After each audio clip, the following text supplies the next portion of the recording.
মমতা বন্দ্যোপাধ্যায়ের বাড়ির সামনের ছবিটা, অর্থাৎ হরিশ চ্যাটার্জি স্ট্রিট, সেখান থেকেও অতিরিক্ত নিরাপত্তা প্রত্যাহার।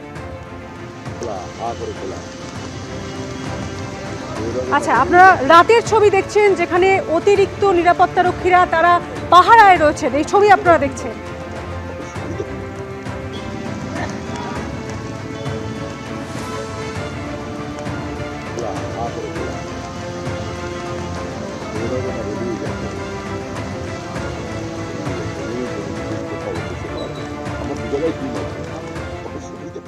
খা খা করছে মমতা বন্দ্যোপাধ্যায়ের বাড়ির সামনের রাস্তা, এবং এই যে জায়গায় দাঁড়িয়ে রয়েছে, যেখানে ডান দিকে পুলিশের যে কিয়স্ক বুথ সেটা সম্পূর্ণভাবে খালি করে দেওয়া হয়েছে আজকে সকাল থেকে। একজন পুলিশ কর্মী আর নিরাপত্তার জন্য নেই। অন্যদিকে ইতিমধ্যেই কিন্তু এই যে সিজার ব্যারিকেড, সেই ব্যারিকেড গতকালকেই সরিয়ে দেওয়া হয়েছিল। গেটের সামনে যে সকল পুলিশ কর্মীরা এই রাস্তায় গলির মুখে ছিলেন সকাল 6:30টার সময়, সেই সকল পুলিশ কর্মীরাও এখান থেকে চলে গেছেন। একেবারে পুলিশের যে বুথ এখানে করা ছিল, সেই পুলিশের বুথ সম্পূর্ণভাবে খালি হয়ে গেছে।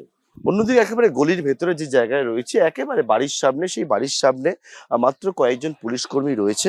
এবং যে বিষয়ে বলা হচ্ছে যে Z+ সিকিউরিটি যেটা পান মমতা বন্দ্যোপাধ্যায়, সেই Z+ সিকিউরিটি সেটা কিন্তু দেওয়া হচ্ছে। অন্যদিকে অতিরিক্ত যে পুলিশ ছিল, সেই পুলিশ কিন্তু বৈধ সিদ্ধান্ত হয়েছে, এবং সেই মতো সেই পুলিশ বৈধ হয়ে গেল।